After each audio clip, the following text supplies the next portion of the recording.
Hi, I'm photographer David Flores, and welcome to the B&H Photo live stream discussion of travel and lifestyle photography featuring the Sony A7 Mark III.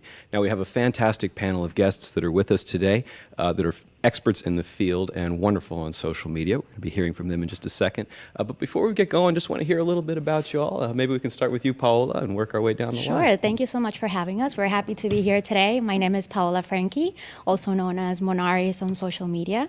I'm part of the Sony Alpha Collective. I have been shooting for the past 6 years. I do mostly street photography and visual storytelling. And I just love to travel the world and document life. It's an amazing life. Well, that's awesome. That's awesome. Brett, how you doing, man? What's up? Thank you for having me. Yes, my name is Brett Conti. I am from New York City, and I am a content creator. I mostly do video. I also do stills as well, but my concentration is on YouTube. And yeah, I am doing my childhood dream of getting paid to travel the world, and I'm very happy to be here to talk about it. It's awesome. It's awesome. Now, Rachel, you've been in New York for less than 24 hours. Yeah, I just flew in from Hawaii. So my name is Rachel Jones-Ross. I'm a photography educator and a member of Sony Alpha's Imaging Collective. I'm based out of the Rocky Mountains near Banff and Lake Louise in Alberta, and I teach photography all over the world. Awesome to have you here. Thank you. Garrett, how you doing, man? Doing good. Thanks for having me. My name is Garrett King, and also known as Short Stash. I'm from Emerald, Texas, but I live in Seattle, Washington now, sometimes when I'm not traveling. And I am a storyteller and content creator. More like adventure lifestyle-ish, I guess. Well, it's good to have you here, thanks, man. This is cool. Now, before we get going, a few things. We're giving away some fun stuff. Over the weekend, we had our social media team push out a query for folks that are shooting with the A7 III to send in their best shot. Now, at the end of the live stream, we're going to be giving away 4 $500 B&H gift cards, so definitely stay tuned for that. Also, we have a grand prize. And to enter in this grand prize contest, all you have to do is tweet questions at us. So if there's a question that you have about travel and lifestyle photography, maybe about the Sony system, any imaging in general, send that question to us over Twitter with the hashtag BHPhotoLive. That's BHPhotoLive, and you'll automatically be entered into our drawing to win a brand new Sony A7 III with a 28 to 70 millimeter lens. That sounds awesome. Yeah, can you enter that? I don't know. I don't know if we can pull that one off. That'd be pretty cool. Well, I think the question that I want to get started with is what did you fall in love with first? Was it travel or was it photography? And maybe Rachel, we can start with you on this. What got you first? So I've always loved traveling, and I've always had a camera in my hand, but I really fell in love with photography the very first time that I ever took a night photo. So it was in the middle of winter.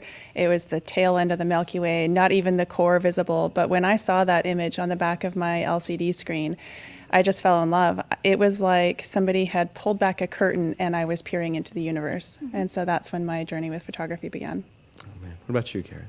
Started with my iPhone. I think it was photography first before traveling, because I wasn't really traveling at the time. But I'd say, I think 3 years ago or so, I started just shooting with my phone and traveling with that. And it was so nice to just have that in my pocket and not have all this camera gear. Mm-hmm. So those were the good old days. It was simpler. But I think it was just being able to go anywhere I wanted and just have that same device everybody else has, and that I could shoot with nonstop and just learn the basics just on my phone. So it started there for me, and then eventually worked my way up. Cool. Brett, what about you? Yeah. Travel or photography? It was definitely travel. I was about to go on my first big trip to 12 Asia, I was going through Southeast Asia and all throughout Asia. And I was like, I need to get a camera for this and make some YouTube videos, take some photos for my mom and my parents to see. And I posted them on YouTube and Instagram, and that started gaining some traction where people outside of my family actually wanted to see this stuff. So I was like, this was such a great investment, and now I've upgraded from the RX100, which was my first camera, and now have like the whole audio system and everything, and now producing content for brands, and it's been a dream come true. That's awesome. How about you, Paola? To me, it was photography first. When I first started on Instagram, I used to be iPhone only, like Garrett. But I got to a point in my life where I needed more, and I knew that if I wanted to travel, I needed to get my camera and stuff. So then I started seeing Instagrammers like traveling and taking photos, and I was like, what is that? I want that life. So that's when my journey started, and I started to like grow, and I started to learn new things, and I wanted to get better because I wanted to travel and document life. So now I'm happy to say that that I've been able to fulfill that dream, and I'm living the dream pretty much. Awesome. Well, it is that amazing intersection, photography and travel that we're talking about today. But a lot of our conversation is going to center around Sony's A7 Mark III. Now, I got a chance a few months ago to get my hands on the camera and to really put it through its paces. I enjoyed that very, very much. It's a very interesting camera. It seems to inherit like a lot of the DNA of the A7R3 and the A9. So there's incredible battery life, great low light performance, awesome autofocus system. You're sitting at around 24.2 megapixels on the sensor with 693 phase detection autofocus points. It's also fast. You can shoot up to 10 frames per second. Has a full suite of video options on there. So even though it's what Sony is calling their entry-level or basic full-frame camera, there's a ton of awesome stuff that's on this. So everyone here, I think it's important to note that any of the images that you see on the live stream today are made with the A7 III.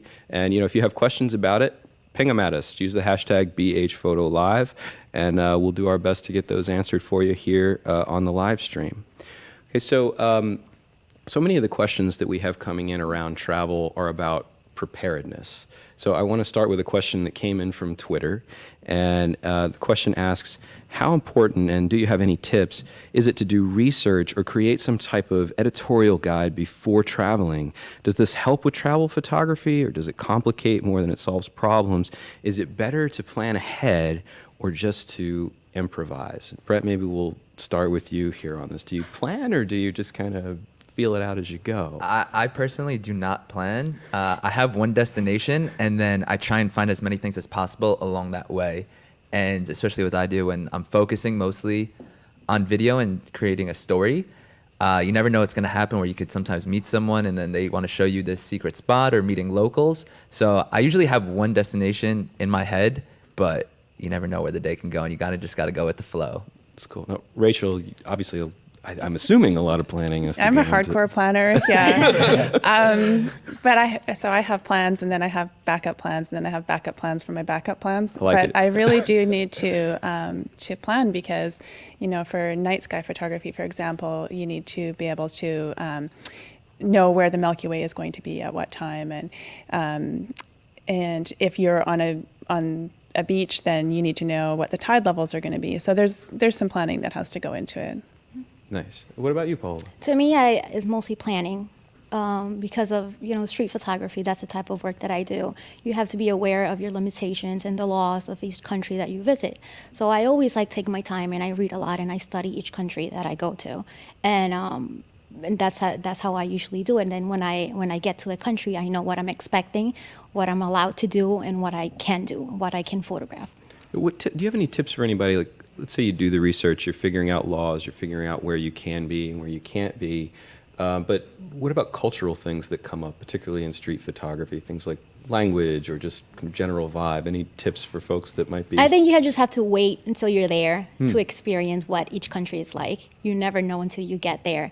Then you start experiencing the culture, the people, and then you get more familiarized with the place that you're in. So you have to wait till you're there to know. And it's it starts growing. It's like a beautiful thing that you start learning about other cultures, and that's one of my favorite things about traveling, just culture and people. I love that. Now, Garrett, you're producing stuff for yourself, but you're also making a ton of stuff for clients. Mm-hmm. How does preparedness and improvisation work for your style of travel and lifestyle? Sure. Yeah, it's super important. I'm a huge planner as far as how much get best bang for your buck type deal. And so when we're traveling with our groups or whoever it is, we try to line out day by day what it's going to look like from sun up to sundown. How long does it take to get there? By hours, have mileage, things like that. Does the place photograph well at sunset, sunrise? Can we just shoot there during the day with harsh light, or do we need specific light? Stuff like that. But in that moment, it's always good to remind yourself that you're going to have to freestyle no matter what. Because a lot of things, there might not be a sunrise or sunset. So you just got to be able to adapt and shoot really anywhere.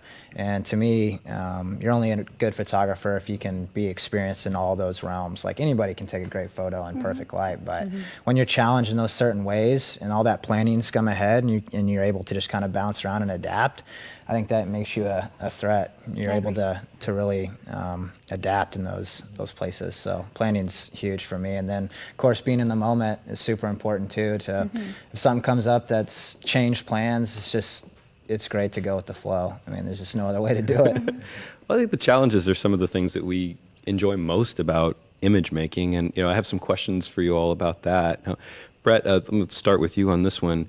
You shoot a good deal of photographic content, but you also produce a lot of moving image content for YouTube. How do you consider those things at the same time? Do you frame them differently? How do you think through that challenge of moving image and still? Yeah, so a lot of my recent travels from the past year have been for mostly YouTube film content.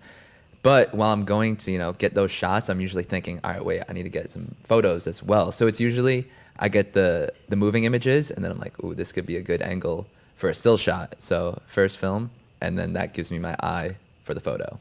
Nice. Now, you had the A7 III recently here in New York City? I did. What'd you shoot with it? What'd you do? So I had it not for too long. I had one day where I could go out shooting with it.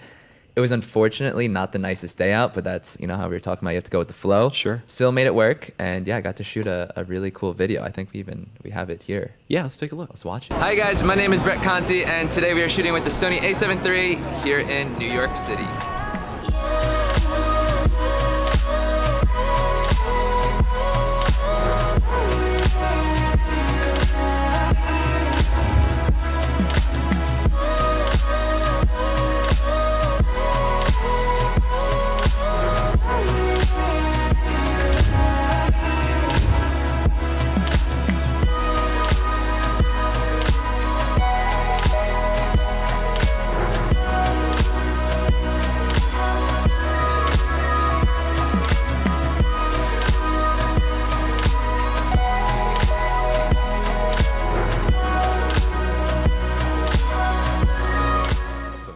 That was great. I kind of want some more ice cream right now, actually.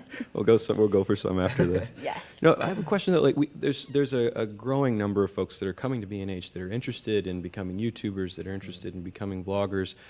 With the piece that you just put out, do you preconceive your shots or your transitions, or is it more organic in the space? How do you do it? Yeah, it's usually just goes with the day. So I had like an idea of like where I wanted to shoot, but then the transitions just came on base where I was like, ooh, this could be something cool that I can mask a transition, or I can do a cool zoom out effect here.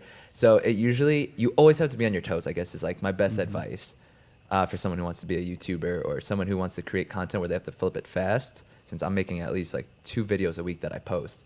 So always when I'm out, I don't get to really plan it. It's like, this could be cool. I got to go with it and not think too much. That's awesome. Now, Paola, you're known so much for your street photography, and I've seen your wonderful work from Cuba and from Puerto Rico. Is there a general approach that you recommend to folks if they're trying street for the first time or travel photography for the first time? I always say to people, take their time. I feel like you can read and study street photography, but you have to go out and learn for yourself. What works for others might not work for yourself.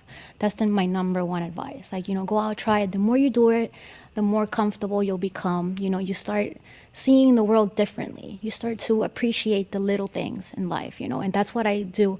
Every time I'm out walking the streets, I'm just seeing, there's stories happening all the time. And then it's like I want to tell them. So that's why I want to capture as much as possible to tell those people the stories. So just take your time, go out there, practice. If you don't like it one day, maybe tomorrow you'll like it, but don't give up. It takes time, especially if you're afraid. That's the number one thing. Like, people are worried that, they're going to get hit, or so, like somebody's going to say something. It's part of it. It's like, it's part of the journey of street photography. What do you do in that situation? Like, if you confront somebody that maybe doesn't want their photograph made? I apologize, and I make sure that they see that I deleted their photo, and I just smile, and I just walk away, respectfully. Why is that so important?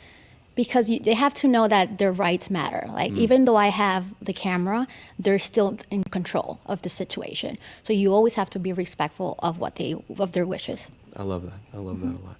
Now, Rachel, you shoot fantastical things in nature. you. How do you begin to take that on? How do you begin to prepare for a challenge like that? You were just in Hawaii over volcanoes, like Yeah. working around. So, if I was to give somebody advice for doing what I typically do, a lot of my students show up with a tripod and they'll put the tripod down and then they'll try to line up a shot. It's so much more efficient if you just handheld take some shots and get some ideas for composition. Take 20 shots first before you take one, and then set up on a tripod and then, shoot for the light. Preparing for Hawaii was a little bit of a challenge, just because there was a lot of stuff there that was out of my typical realm. I mean, I was shooting from a helicopter and from a boat and, moving platforms, fast shutters, no tripod. So, a lot of it was a different style of shooting for me, but still the same subject. So Hawaii was an awesome challenge.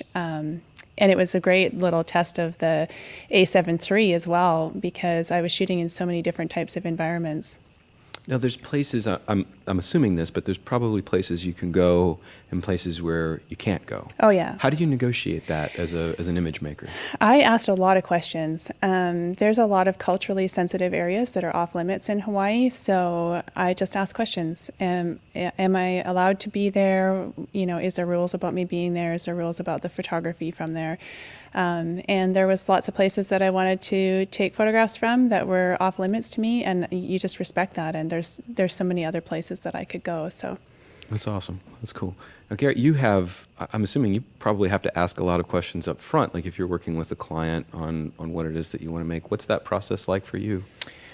I would think just transparency. You want to have the same goal in mind as far as satisfaction, and like everybody wants to meet at the end of something great. And if you're telling a story, I think it's just clear outlines of like what your ideas are, and hey, are there any like boundaries or anything else like in mind that you think I should stay within, or is it just like total creative freedom and you're just gonna let me do my thing? So I think it's just questions. Like I'm never afraid to ask questions over and over just to make sure and cross it out. So that way, at the end, the worst case scenario would be like, oh, we thought you were gonna do this, or oh, we thought like you would just do this type of thing. And that's never been the case, because that's like the worst. That's like the worst feeling, is if you feel like you would let someone down. So I just always ask as many questions as I can. Do you prefer to work within limitations, or do you enjoy engaging like in a more open concept type of project? I think it's like a little bit of give and take. I don't mind limitations, because that's just, a lot of products are limitations. You get these like parameters that you're stuck in. It's like, how creative can I be in this environment with this product? And I want to take the focus from the actual product and have everybody engage with what's happening. So no matter what the product is, I think people can be immersed in like what your creative idea is. And to me, that's successful in storytelling. So I think it just kind of goes hand in hand. It's good to be challenged, and it also gives you some type of guidance in a certain direction, because when you have total freedom, sometimes it's hard to narrow down which idea you want to go with, because it's just all over the place. Yeah. Well, we got asked this question. I know B&H gets asked this question a lot. So this comes in from social. What type of photographers is the A7 III designed for? And I think this is an interesting question, because we have so many different photographers here on panel today. You all use the camera differently, or maybe use the features a little bit differently. Paula, maybe we can start with you. Can we say everyone? I mean, I think you could say like, that. why not? I mean, if you're thinking to buy your first camera, that would be ideal. I get this question asked a lot. What camera would you recommend? And the A7 III is actually my first choice right now. I always tell them, it's not expensive. If you're in a budget, that's your go-to camera, because I truly believe it's a great camera, and everyone should have it. Now, there's some features maybe that jump out for you, Brett. You're obviously more on the moving image end of things, but are things that you like there about it for a videographer? Yeah, like as you guys saw in my video, I really loved how I could shoot the 120. That's my favorite thing, especially since I like doing a lot of adventure, action, sports stuff. It was so cool to capture some skateboarding shots or anything that would look beautiful in some 120 frames per second. That's crucial. And I also want to include that I usually shoot with the A6500. That's my day-to-day camera, nice and compact. But with the A7 III, it was nice just being my first full-frame camera. It was so ideal and so user-friendly. So I'd recommend anyone who wants their first full-frame, like big boy camera, this is a good one for that. So has everyone here shot with APS-C cameras, I'm assuming, before, and then in full frame. Rachel, maybe you can start with this one. What's the step up, or what's the difference, like when you're going from APS-C to full frame? Why do something like that? Well, for me as a landscape photographer, you just get so much more of the scene. Like, I'm able to just capture so much more with a full frame and a wide angle lens. So that was the biggest difference for me. But my regular camera is the A7R3, and the resolution on that thing is just insane. So, if you really love what you capture in the field, then you can go home and print that as big as you want. So. Garrett, for full frame for you, producing stuff for a client, Sure. why do you prefer that, or why do you use that versus, say, an APS-C camera? Or maybe you use both, I'm not sure. So I started out on a APS-C camera, and to me it didn't matter because it was just like kind of mind over matter. It wasn't about the gear that you have, and it still isn't to me. It's it's the person behind it. But once you start running into like technical limitations, you're like, okay, I need to bump up. You do pay attention to detail and how much you can encompass it into every photo and things like that. So I would say detail's huge for me, because those certain areas lack on a crop sensor. So, but if you're just starting out, I think it's totally fine for people that want to get into it. You don't have to have some specific thing to start. It's just, I started with my phone. So I went from my phone to full frame, and it's just been nice to, work my way up and progress. So I think that's just super important. That's cool. Well, we have another gear-oriented question that's coming through the internets here at us.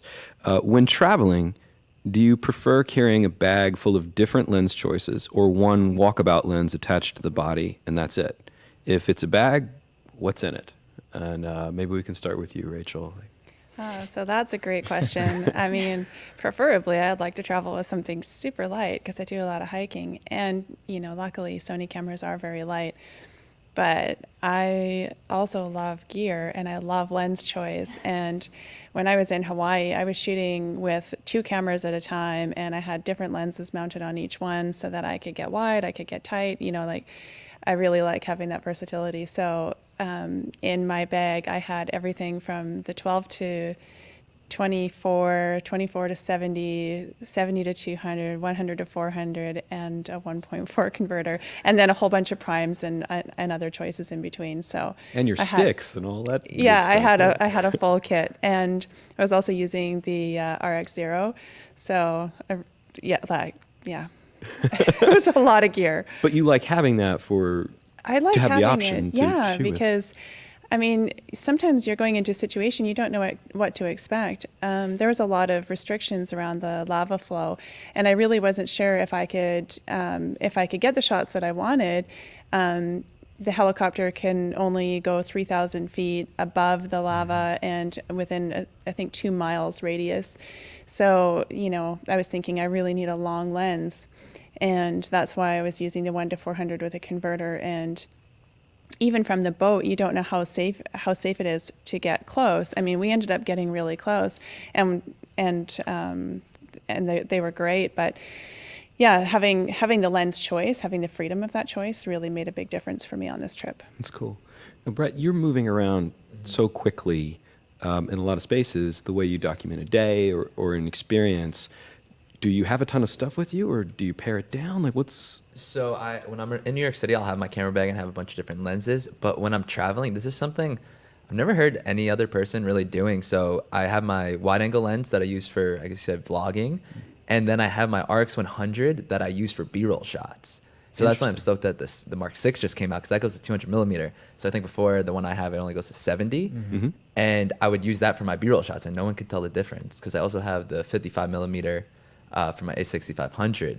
So it's usually I have my wide angle lens on me in my hand, and then I'll have the RX 100 for my B-roll shots. You just keep it pared down, and it's easy to carry with you. Yep, exactly. Yeah, I'll have it in my pocket, so it's like, oh, this would look cool for a transition or B-roll shot. Whip that right out. Nice. Yeah. Now, Paola, you have to move quickly and make Yes. a lot of fast choices on the street, because it's there and then it's not. Mm-hmm. Do you carry a big bag of options with you, or do you kind of keep it Well, small? I mean, usually when I travel, I have my backpack with all the lenses that, my favorites. Like they say 5 of my favorite lenses. But every time I'm going to go out and about and shoot, I always keep 2 lenses. So Okay. I always have, let's say, my 24-70 2.8. That's pretty much my go-to, when I don't want to be switching lenses. Or I have my 85 1.8, which is my favorite lens at the moment. That's my baby. So I don't want to be carrying my backpack because I want to try to be discreet. But those are my 2 main lenses that I always walk around with. Nice. Now, Garrett, does someone carry your stuff? Not yet. You should see his backpack. It's like a He's rock. taking Very applications. serious Yeah. backpack. It's that like you a have. caddy just for Yeah. his camera gear. No, it's just, again, like I use all my lenses. So anybody that travels with me knows that like whatever gear I have is used. So it's nothing that just goes unused. Like, oh, I'm gonna take it just in case. So I'll use each lens that I carry with me in certain different scenarios and pull up different types of depth of field every scene, because I like to have variety, and sometimes it's used in different areas, sometimes it's not. So, and then I go through phases where I'll use a certain lens for several months, then I won't use it anymore. So I'll sell it and get something else, and like really, make myself versatile in that, and like the focal lengths. But yeah, it's all super heavy, I feel like, and it's just like no way around it. But yeah, with like your laptop and hard drives and all that stuff, I mean, it's just a huge brick. But I wish I could travel just with my phone still. So yeah, I do miss those days. But again, every thing that's in my backpack I use. So it's a necessity for me. And there's not a single time that I've like forgotten a lens, because I know when I do, it'll be like, man, I wish I had that with me. Like that's all I would use right now if I had it. So I just don't ever put myself in that situation. I just bring everything I have with me, and it works out. I mean, it's worth carrying the weight. So That's interesting. Well, we get a lot of questions at B&H from folks that are filmmakers that are trying to transition or add still photography to their work, or still photographers that are, wanting to branch out and do moving image types of stories. So this next question kind of is aimed at that. As an aspiring filmmaker, I personally would like to know, what kind of videos will you be using this camera for, the A7 III? Would you recommend it for shooting on set, or is it more for natural shots like time lapses? I have a Sony A6300 and love it for video. So maybe we could address that. Like, as an aspiring filmmaker, what type of stuff can you do with an A7 III? Is it a field camera? Is it a set camera? What do you think? What I liked about it, for the day that I used it, it was so versatile, where you could do pretty much anything with it. Where it's, like I said, it's it's a professional camera, but it's still not that big. It depends on the lens that you have. I had the G Master, which is relatively large, but for the most part, it was still easy to get around New York City, running around. Like I was on like a bike and a skateboard, like still had it in my hand. So anything that requires you with traveling, I still think it's great for that. And also, on set, it's phenomenal. What do you think, Garrett, for you? same, I would think, yeah, it could be used either way. I think it's much more than just a set camera, because yeah, you can run and gun with it just like the R3 or just like the S2. But to me, because you can take photo and video on it, it's way more versatile. Like the S2, it's always either on a Ronin or tripod or like handheld stuff. But that's where a lot of my video will come from, like the 7.3 and things like that. You can just hold it and then flip over and take photos real quick. So Are you having a good experience with the battery life? I know it's one thing that Sure. slows folks down, like in the field with a lot of mirrorless cameras. But how's the battery treating you? it's way better. Yeah, I'd say it's like triple the amount of life that I get out of like versus the R2 and things like that, or even the S2. It's tough because when you're doing video, it just eats it up so quick. Yeah. Especially doing photo and video, it just like eats it up so fast. Or anything live view, like for vlogging, it would just eat it up. So I can't imagine for My sure. camera's always set to live view, and I find that really hard on the batteries. But the battery life on the R3 and the 7.3 is really good. Like I'm hard pressed to go through an entire battery in one day of shooting. Oh, that's awesome. So Yeah. it goes a long ways with me. That's really cool. And the dual memory card too. It's like a great added bonus to that, Why is that important? Because some people see that and they're like, why? Well, I mean, why do I need I that? shoot so much. Like, So having that backup, like maybe one day I go out and I take 5,000 photos. It happens. It's crazy. 5,000 photos? Yeah. If I have a good day, then yeah. Man, that's awesome. But I'm not saying they're all good. Come on. Like, but I'm saying it can happen, and I can actually be okay because I have another memory card on the camera. It's ready to go. Yeah, it goes both with me. So the battery and the memory card, because I shoot a lot of 120. Yes. So even on my A6500, I would always have the problem with having to have like 3 batteries on me. But now with this, I shot all day, and I think it was still at 50%. And I was like mind blown when I checked. I'm like, wait, there's still battery in this? Like it was so noticeable. I didn't think it would be, but like could easily notice that it was like maybe triple of my other camera. No, that's super cool. That's awesome. All right, so there's a lot of little features I think that pop up that if you need them, you're like, oh yeah, that's amazing. Like the battery, I think is one that was a big surprise for me. But I want to talk just a little bit about the eye focus. Any portraitists in here shooting people that use the eye focus? No, I used it a little Yeah. bit. I got to notice it like when I was doing B-roll. I was like, wow, like even at zoomed in, it was able to get people's face recognition and their eye recognition so well, and I've never had a camera that could do that. it's those little things. Like, are any Yeah. little features that are hidden for you, Rachel, that you like to use? On the So camera? one that is not readily apparent is there's a function called brightness monitoring, and I use this for night sky photography. So basically, what you do is you use one of your custom settings buttons and you set it to brightness monitoring, and that essentially makes the LCD screen look like a video. And so when I was shooting the Milky Way over the lava, I was able to turn on brightness monitoring and see sort of in real time with just a little bit of a delay or a little bit of a lag as if I was running a video. And that allowed me to compose my image without having to take a test shot and then look at it and then adjust and then take another test shot and adjust. So that was a really helpful feature. And it's new on the Sony A7 III and the A7R III, both have them. Why is that feature so important for time? Because I know a lot of folks that maybe are just starting out in astrophotography or shooting these types of landscapes. Why is time so critical there? Well, because the sky is always changing. I Yeah. mean, that Milky Way only stays in a certain position for so long. You might have a narrow window with the moon or with clouds moving in, or in my case, up on that crater, up on top of the mountain looking over the crater, it was really cold. Like, it was so bitter. And I'm a Canadian and I'm in Hawaii, freezing. So, I mean, you want to be able to move efficiently. And that was one of those things that helped me. Awesome. All right, now, Paula and Brett, you also have gotten to play around with the RX106.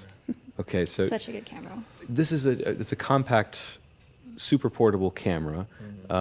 Tell us a little bit about it, Paula. How are you using it on the street? Like sometimes I'm walking and I forget my camera at home. You know, like using that camera made me realize that that can be my go-to camera. Sometimes when I don't have my camera, I can just be shooting with that one. So it was so different shooting with that camera because I'm usually carrying my big camera around, the weight, you know, sometimes you get tired, but it was so powerful and the photos are so sharp. I was so impressed. And the new lens is a game changer. Come on, you don't even have to worry about switching lenses. And who doesn't want that? It's long, right? Like, Yeah. How far does it go? 200. 200 millimeter. Yep. Yeah. How's that helping you out? Yeah, for the B-roll stuff, it's been insane. And also, what's been so great about the camera for me is now that they add, I think it's a 4-point stabilization. So before on the old versions, when you were walking and vlogging and filming yourself or whatever you're filming and walking, it'd be a little shaky. But now it's like perfect, where you can't even like, it's almost like you're on like a stabilizer. So that's been like game changer, especially as someone who vlogs. But my other favorite thing about it has been the 200 millimeter, I think, for sure. Just to like be able to shoot across, I was at Washington Square Park shooting within, like be able to shoot across the fountain and get someone like crystal clear was just amazing. And they added the touch screen too. So That I is use that a true, lot for focusing. Like if I'm setting up a scene, I just tap the screen and it focus on specific, whatever I want it to be. So Well- that was a huge thing for me. And does it fit well? Do the files fit in well? Like, let's say you're shooting stuff with the A7 III. Would you feel comfortable like doing a delivery for a client out of both cameras? I can see where it might be helpful having the flexibility of the two. Do they blend well in a deliverable? Video, yes, definitely. Like I said, that is what I do. I use the RX100 for B-roll usually, and no one has ever even like noticed and be like, oh, what do you film that with? Like, but that is a point and shoot camera. So yeah, for video, I'd say so. What do you say for Photos, photo? I don't know. I mean, I still see that my Sony A7 III is my primary camera. If I'm dealing with clients, I want to deliver the best and most, the best files possible. Sure. But I would trust that camera to help me out, in the job. Like when my camera fails, hopefully it doesn't happen. But yeah. Cool. Well, we got a big question coming in from social, and I want to hear from all of you on this. One of the challenges, I think, with travel is it costs money. Have you guys heard about this? It's like it's a little No. expensive to Really? go places. This is what I hear. So our question comes in: how does one find funding for a project where you get to travel the world for 1+ years?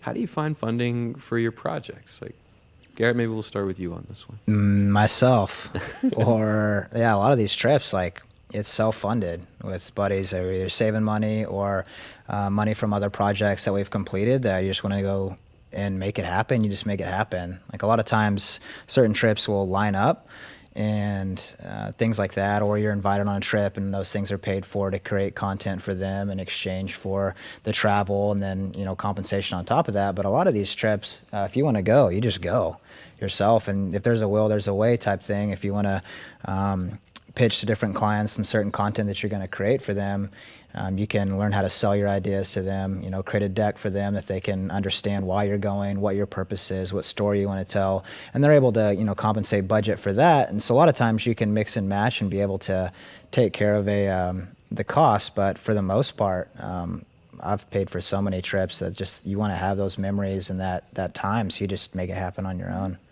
Now, Rachel, you're kind of in a position where uniquely you have education as a very large part of your image making and art making process. Maybe you can talk about that in relation to funding and all the places that you find yourself going. So sometimes if I know I'm going to be in an area for a little while, I'll advertise that I'm going to be available for private lessons, and I'll work while I'm away, and that helps to offset some of the costs of trips. I also plan trips with other people, and cost sharing helps a lot as well, especially hotel rooms, which are a big part of your travel expenses. Yeah.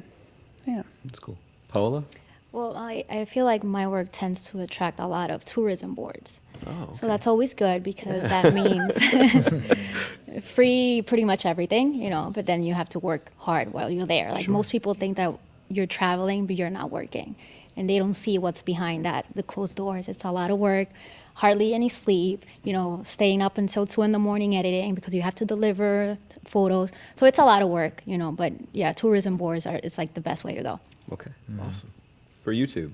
Yeah, for YouTube, it's a little bit different. So I agree with what Garrett was saying, where it's self-funded. But I'd say in my shoes, it was you have to do that at first and build a portfolio. Like I went to Southeast Asia a while back, and I created a series of like 10 videos out there, and they amounted to over like 600, 700,000 views in total. And then I pitched that to other companies and said, hey, I want to do a travel series here. How would you like to get involved in this? So now, whenever I have an idea for a trip, I usually just like somehow make a contact or contacts that I already have with companies and brands and get them to fund it. I leave for Canada this weekend and then go to Africa, to Morocco, and then Turkey. And that's all just from a brand that I've even worked with before, and just making them happy and then showing them results. And now I pitched them this idea, like, let's do it. You need an assistant? Let's do this. Travel and lifestyle photography in recent years, I think, is taken off in terms of the volume of things that are made. So I know you all are shooting, like you're saying, Paul, you're shooting a lot and delivering a lot. With that, how do you stay inspired? Maybe what are some tips that you would have with somebody that's making a large volume of images and they need to stay inspired? Rachel, maybe we can start with you on that. Staying inspired. I have no shortage of inspiration. I think I get my inspiration from just traveling and being in a place. So I've never really struggled with that aspect of it. Yeah. Any tips you give to somebody? I agree with her where it's like, it's definitely not a shortage of inspiration. It's, once you're going, it's just like you're so excited and like maybe mixing it up. Like I've even switched even the listening from, I remember switching like tripods and gorilla pods, like got me so excited to like shoot differently now. So switch up the gear. Can Switch keep up your gear brain. even a little bit, like maybe a new lens or trade a lens, and like the little thing like that can get you so excited to like, oh, I can't wait to use this or like do this new effect or learn something new. So I think like with photography and moving images, there's so many ways to mix it up that keeps it exciting. I think that's like a huge part of photography is that there's always something to learn. So, you know, even as a landscape photographer, I'm constantly learning something new, you know, if it's incorporating portraits or environmental portraiture into what I'm doing, or there's always different little challenges. So I think that's probably why I never feel a lack of inspiration, is that there's so many different ways that photography can challenge me. Yeah. That's awesome. For Okay. me, Oh, sorry, Paul. For me, I switch lenses. Like that helps me out a lot. Sometimes I'm like blocked and I'm not seeing things the way that I should be seeing. So I switch lenses, and that gives me a whole new perspective, and I start getting more excited, and then that's when things just start to work again. That's nice. Garrett, for advice to somebody Sure. that might need it to stay So, inspired. Really, I mean, you know, I guess I'd say for the outdoors, like people that are shooting the outdoors and things like that, there's so many people and places that have been photographed 1 billion times over, and it's the same composition, it's the same thing. Everybody wants that one shot type deal. And granted, like those shots are good to have, but it's like, okay, myself as Garrett, how can I shoot this differently? Also, how can I one up myself in that thought? Like, okay, do I bring this into motion? Is this now a stop motion thing? Do I now play with like different camera techniques to create some type of animation? Do I turn a photo into a video? Stuff like that is what I always think about, putting that design process into photography and just changing it completely.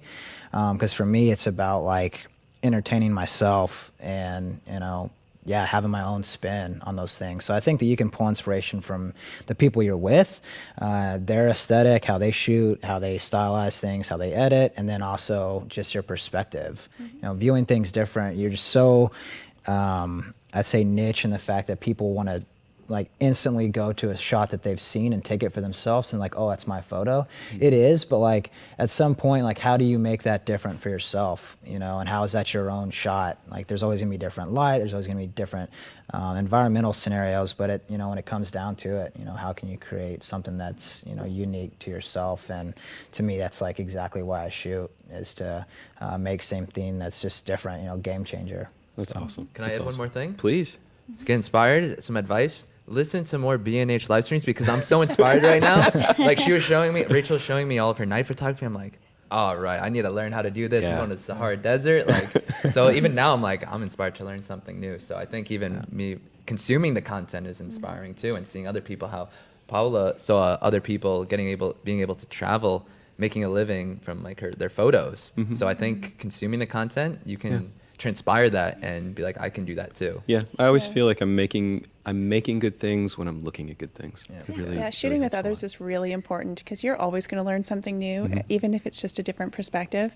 And I think that is a good way to be inspired. Yeah, and surround with people that are constantly going to push you. Yes. That's Yeah. so important. You want people who are going to be like, you got this. They're always going to have your back. They'll ground you real. I got your back. They ground you really quick when Yeah. you're like, Yeah. oh, I thought this shot was pretty sick, and you see someone else's perspective. You're like, I wasn't even looking over there. You know, like that's super good. That's awesome. Well, we have a ton of awesome questions that are coming in. Remember, you can get in on this conversation. If you have questions for the panel, please tweet them at us. Use the hashtag BHPhotoLive. All right, this just came in here. Could the panel discuss some of the best options for lenses or accessories for the A7 III best suited for travel photography? So, yeah, Paola, maybe we'll start with you. Like, if you just had the A7 III, you could maybe slap one lens or a couple of accessories on it. What would you? I take would with you? do an 85 1.8, which I mentioned before. That's my favorite lens. It's like I think under $600. I'm not sure how much is that. It's like, and then I would do maybe a 55 1.8. That's also a lens that I use a lot. It's like very compact, lightweight, and it's super sharp. So if you have the money, you can do those. Start with those two, 55, 85. Nice. Brett, what would you?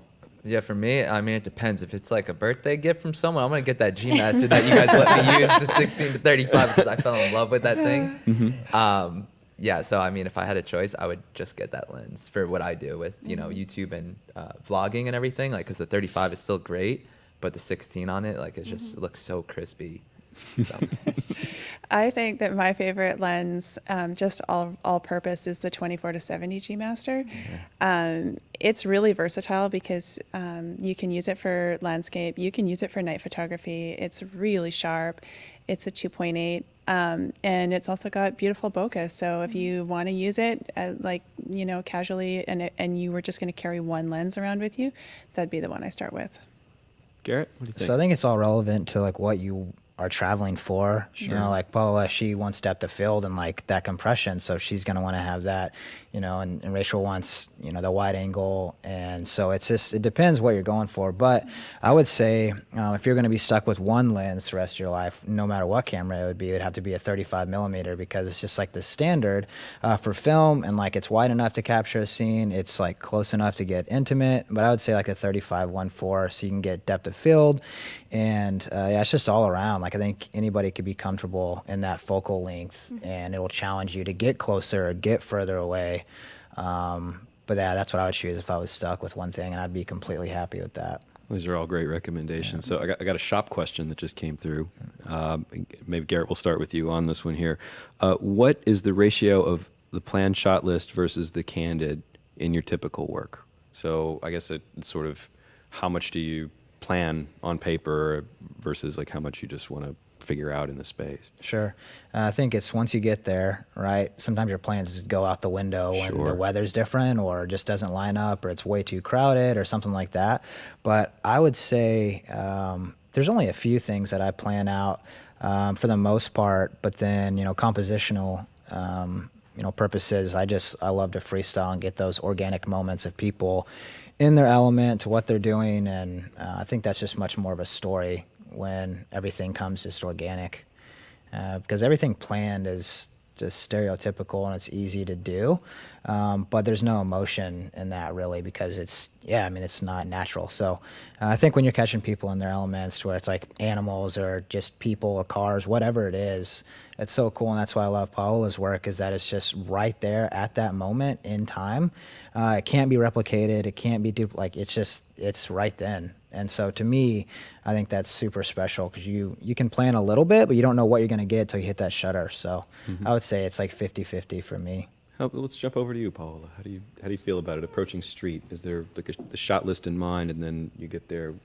What's your ratio? Every day that I'm out there, I don't plan anything. I just go because I know something new is going to happen immediately. There's so many stories out there, so there's always something new happening, you know. So I try to not to plan anything and just go with the flow and just like embrace the moment, you know, just like see things and moments as they unfold. And that's the beauty of street photography. Rachel, for you?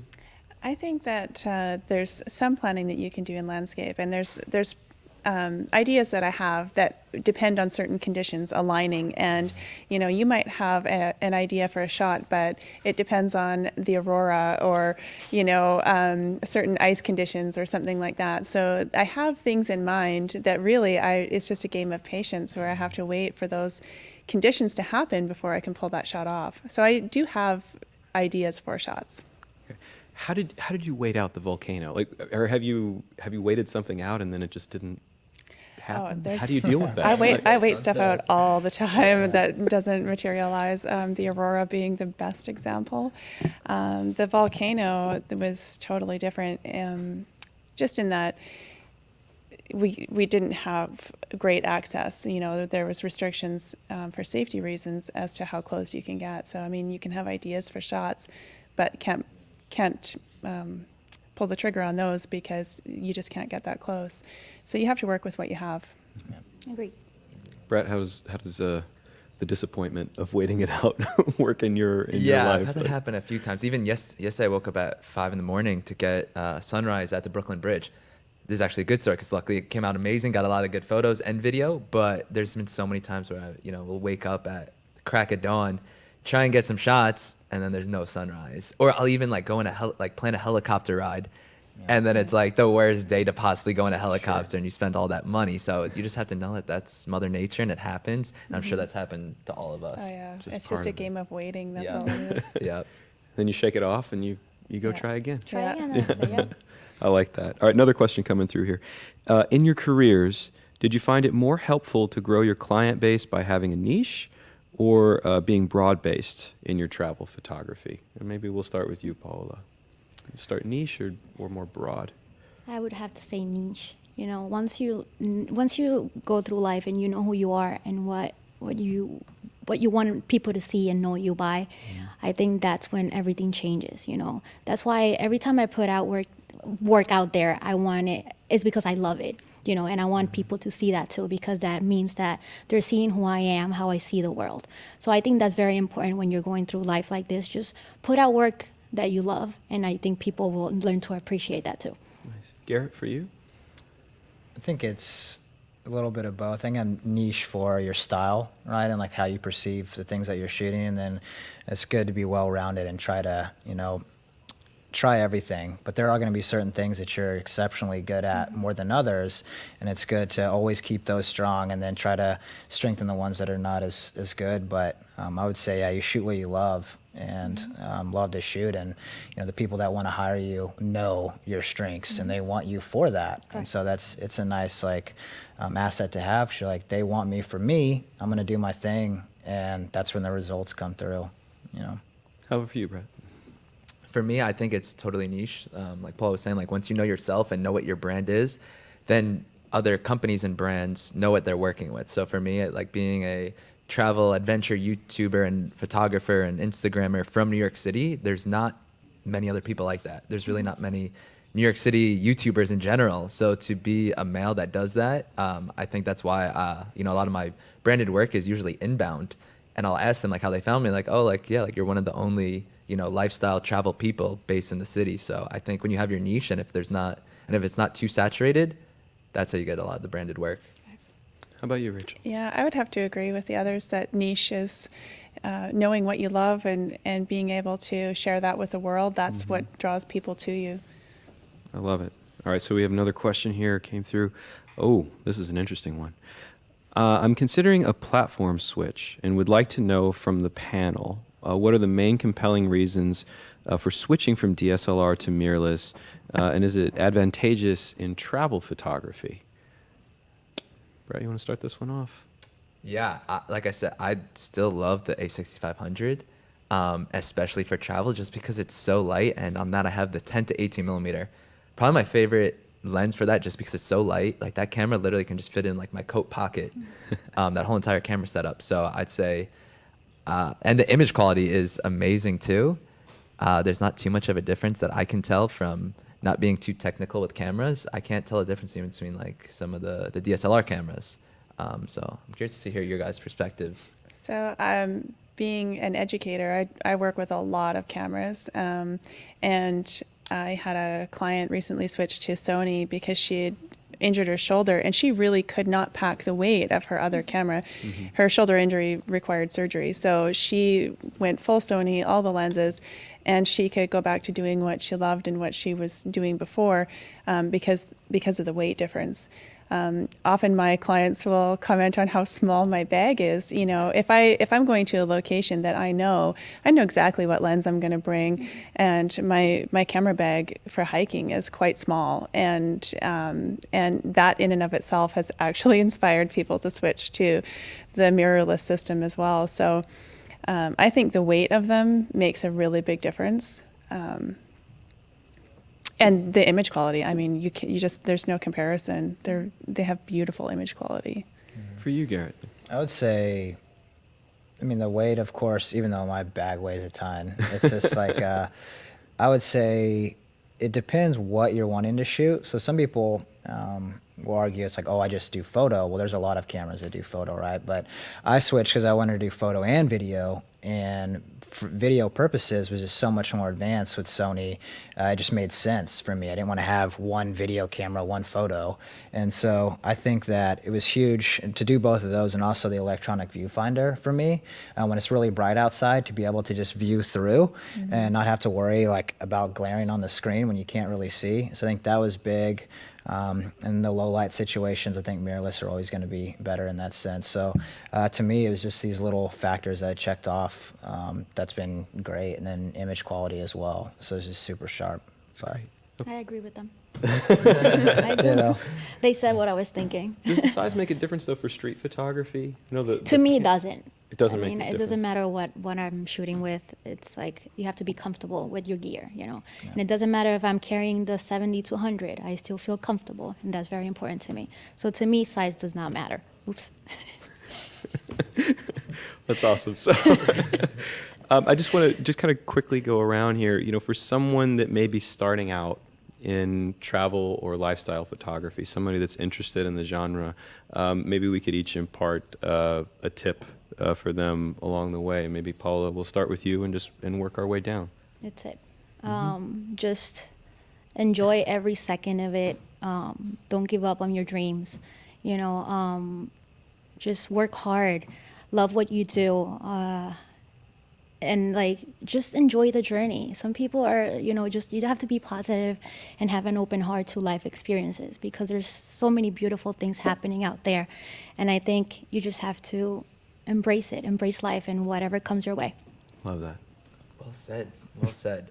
Follow that one up, Brett. Follow that Yeah. one. My advice is you are who you hang out with. So if you want to be a street photographer or travel photographer, try and find other ones and get into that and, learn everything that they know. Because then, like I said, you are who you hang out with. So hang out with some great people who are amazing photographers. Cool. You all want to hang out after this? Is that cool? All right.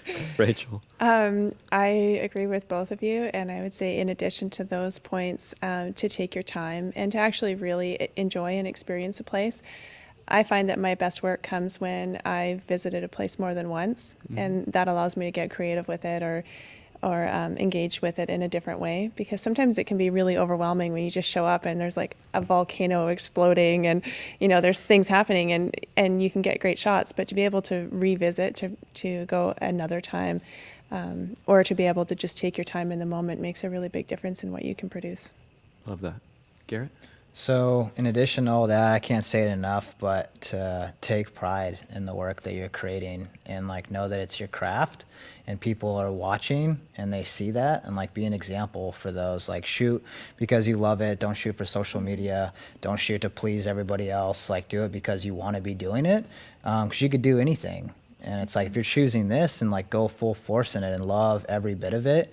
I think one thing that's been important for me to learn has been to be present in those moments wherever I go, because usually as soon as you get off the plane or in the car, everybody's strapping up, everybody's getting ready to shoot, and it's so hard to just stop and breathe, take in the moment, enjoy those times too, because I've been on trips where it's a blur, because you get all the footage and all the photos and you remember it that way, which man, it's kind of hard to remember the trip because we were so neck deep in work that I didn't enjoy it as much as I wanted to. So I think it's super important to take those moments, pull back, take those, that time in and just enjoy the people you're with, what you're doing, and feel blessed that this is the life, that you're living and the places that you go. That's super cool. Absolutely. Super cool. Well, it's come to that time of our show where we're going to give away some cool stuff. You guys want to Awesome. see some cool photography? Yeah. All right. So one of our winners, drum roll please. All right. Coming in from our A7 III photo contest, winner number 1 is Ross Armstrong. Yeah, Ross. Oh, go Ross. There we That's a go. great shot. We have Nicholas Bayer. That's a nice slow exposure there. Robert Schulman. Yeah, Robert. Whoa. Where is that? That looks like Mauna Kea. We've got Dom Smith. Awesome. Nice shot. Good Yeah, job, Dom. Dom. All right, now, you all ready for the grand prize winner here? Yeah. Okay, so this is for the winner of a brand new Sony A7 III with a 28 to 70 millimeter lens, and the winner is Jay Navikas. Yeah, Jay. Go Jay! Congratulations. I was hoping it was me, but enjoy it, Jay. That's not how you spell my name. Well, that's so awesome. Well, we want to thank everybody that's been watching the stream at home for checking us out here on the B&H Photo live stream looking at travel and lifestyle photography. I want to thank the panel. Anything else you guys would want to throw in? Any social that we need to plug? How do we find you all? Follow us. How do we follow you? Pola, how do we find you? Instagram/Monares_. YouTube.com/Brett Conti. On Instagram, Rachel_Jones_Ross. And I have a website, Astralis Photography. Just short stash. Just Yeah, just short sash. You'll find it somehow. Yeah. Well, that's awesome. This concludes our live stream talking about lifestyle and travel photography featuring the Sony A7 III. I'm photographer David Flores. Thank you so much. We'll see you next time. Bye-bye.